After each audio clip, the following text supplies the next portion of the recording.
William Collins and Argo present The Adventure of the Stockbroker's Clerk, a Sherlock Holmes adventure. Written by Arthur Conan Doyle. Read by Robert Hardy. Shortly after my marriage, I had bought a connection in the Paddington district. Old Mr. Farquhar, from whom I purchased it, had at one time an excellent general practice, but his age and an affliction of the nature of St. Vitus's dance, from which he suffered, had very much thinned it. The public not unnaturally goes on the principle that he who would heal others must himself be whole, and looks askance at the curative powers of the man whose own case is beyond the reach of his drugs. Thus, as my predecessor weakened, his practice declined until, when I purchased it from him, it had sunk from 1,200 to little more than 300 a year.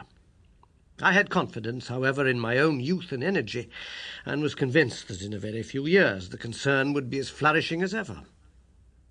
For 3 months after taking over the practice, I was kept very closely at work, and saw little of my friend Sherlock Holmes, for I was too busy to visit Baker Street, and he seldom went anywhere himself, save upon professional business.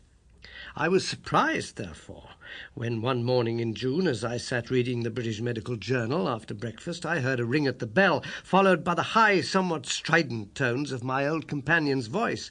"Ah, my dear Watson," said he, striding into the room, "I'm very delighted to see you. I trust that Mrs. Watson has entirely recovered from all the little excitements connected with our adventure of the Sign of Four."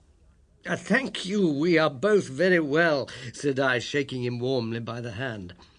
"And I hope also," he continued, sitting down in the rocking-chair, "that the cares of medical practice have not entirely obliterated the interest which you used to take in our little deductive problems." "On the contrary," I answered. "It was only last night that I was looking over my old notes and classifying some of our past results. I trust that you don't consider your collection closed?" "Not at all. I should wish nothing better than to have some more of such experiences. Today, for example?" "Yes, today, if you like." "As far off as Birmingham?" "Certainly, if you wish it." "And the practice?" "I do my neighbour's when he goes. He's always ready to work off the debt." "Ha! Nothing could be better," said Holmes, leaning back in his chair and looking keenly at me from under his half-closed lids. "I perceive that you've been unwell lately. Summer colds are always a little trying. I was confined to the house by a severe chill for 3 days last week. I thought, however, that I'd cast off every trace of it." "So you have. You look remarkably robust." "How, then, did you know of it?" "My dear fellow, you know my methods." "You deduced it, then?" "Certainly." "And from what?" "From your slippers." I glanced down at the new patent leathers which I was wearing. "How on earth—" I began, but Holmes answered my question before it was asked. "Your slippers are new," he said. "You could not have had them more than a few weeks. The soles which you are at this moment presenting to me are slightly scorched. For a moment I thought they might have got wet and been burned in the drying, but near the instep there is a small circular wafer of paper with the shopman's hieroglyphics upon it. Damp would, of course, have removed this. You had then been sitting with your feet outstretched to the fire, which a man would hardly do even in so wet a June as this, if he were in his full health." Like all Holmes's reasoning, the thing seemed simplicity itself when it was once explained. He read the thought upon my features, and his smile had a tinge of bitterness.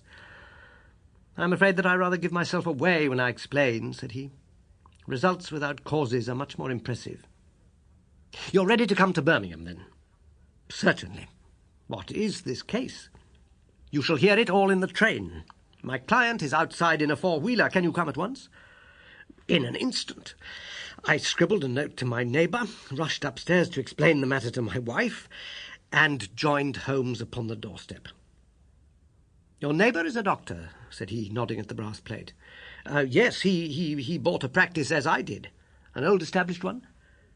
"Just the same as mine. Both have been ever since the houses were built." "Ah, then you got hold of the best of the two." "I think I did. But how do you know?"